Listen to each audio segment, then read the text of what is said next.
យថ្ពាល់ក្រហមឃើញសរសៃថ្ពាល់មាត់ខៃម្លេះទេបើញញឹមរឹតតែសំជាងគេត្រូវតែស្នេហាថ្ពាល់ក្រមុំថ្ពាល់ក្រពុំព្រហ្មចារីថ្ពាល់រីកមេចាំងភ្នែកថ្ពាល់រលោងថ្ពាល់រលោងចំឡែក10000ភ្នែកមើលមិនឆ្អែតទេគ្រាន់តែថ្ពាល់ដែលខ្ញុំមិនបានថា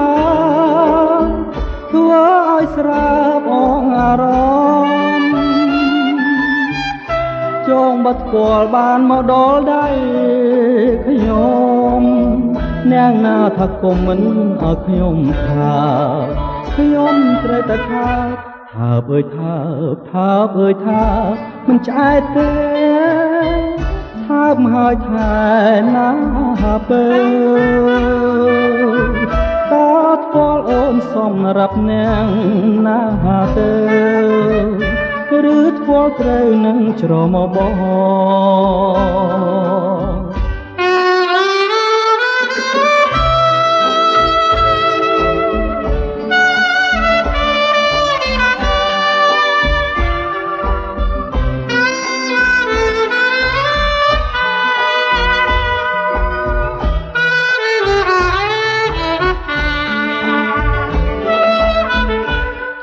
អើយថាថាអើយថាមិនឆ្អែតទេថាមហើយថែណាបើតើថ្ពាល់អូនសម្រាប់នាងណាទៅឬថ្ពាល់ត្រូវនឹងច្រមុះបងឬថ្ពាល់ត្រូវនឹងច្រមុះបងឬថ្ពាល់ត្រូវនឹងច្រមុះបង